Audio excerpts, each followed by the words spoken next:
En décembre, c'est le Marathon du Don de Radio Courtoisie. Qu'est-ce que c'est que le Marathon du Don ? Le Marathon du Don, c'est la grande collecte de fonds que nous organisons chaque année au mois de décembre. Parce que c'est la dernière chance pour les auditeurs qui n'ont pas encore fait de dons de défiscaliser utilement. Symboliquement, s'ils n'ont pas envie que leur argent serve à financer l'immigration illégale ou les politiques transgenres, eh bien, ils peuvent donner une partie de leur argent à Radio Courtoisie et la déduire de leurs impôts à hauteur de 66%. Et en plus de ça, nous avons un mécène très généreux qui, depuis 2 ans, chaque fin d'année, nous promet de doubler les dons au mois de décembre. C'est-à-dire que si vous donnez 50 €, eh bien nous en recevrons 100, et à vous, il ne vous en coûtera qu'à peu près 18. C'est pourquoi je vous demande de nous soutenir pour ce marathon du don. Donnez-nous les moyens de défendre vos idées. Rendez-vous sur soutenir.rc.fr.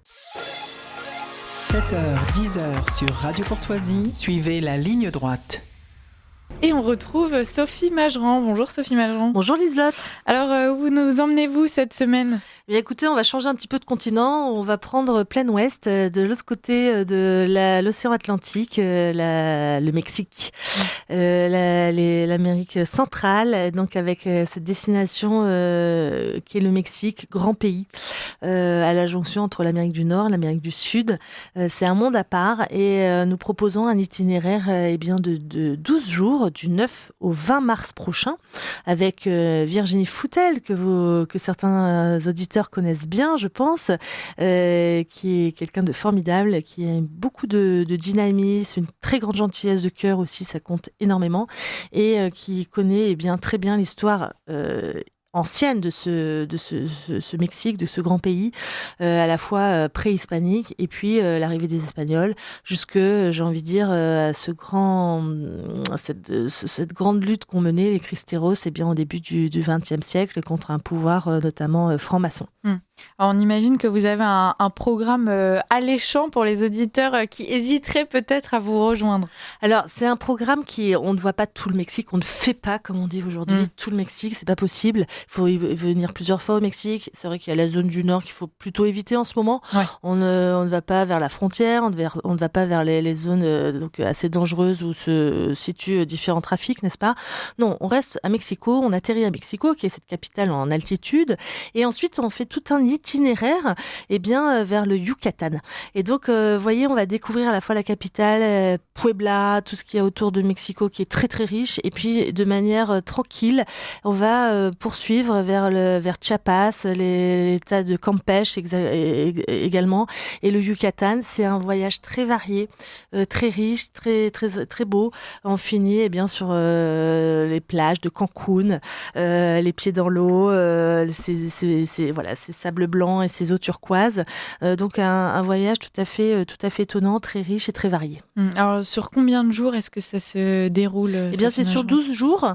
On arrive de vraies vacances. Oui, de vraies vacances, et à la fois que très très culturel bien sûr, avec la visite du musée national d'anthropologie à Mexico, toutes les les sites très importants préhispaniques, et donc également Notre-Dame de Guadalupe, le sanctuaire de Notre-Dame de Guadalupe, nous y passerons. Teotihuacan, un grand site archéologique aztèque très impressionnant, et ça c'est très intéressant aussi d'aborder toute cette civilisation aztèque qui était vraiment en pleine déliquescence au moment de l'arrivée d'Hernán Cortés au XVIe siècle. On a fêté les 500 ans il y a quelques années je crois que c'était en 2018, de l'arrivée des Espagnols en Amérique latine et donc au Mexique. Alors est-ce qu'on mange bien au Mexique, Ah oui, bien sûr, mais quelle question. C'est une nourriture de fête là-bas. Oui, alors c'est comment dire, c'est pas habituel. On a une vision assez restreinte, je crois, de ce qu'on peut découvrir ici en Europe dans les tacos. Ouais. Ça n'a rien à voir, bien sûr. Et donc il y a toute une gastronomie locale. C'est un pays immense quand même, le Mexique. C'est très très grand. Vous avez des cultures culinaires locales très très variées. Et d'ailleurs dans la partie est visitée, vers Palenque, Campeche, etc., eh bien, il y a justement des marchés tout à fait étonnants avec des plats traditionnels très intéressant que l'on découvrira aussi. Il y a vraiment une cuisine yucatèque, voilà, qui est vraiment très réputée, très diversifiée, avec des mélanges de saveurs maya, espagnoles, mais aussi arabes, si vous voulez.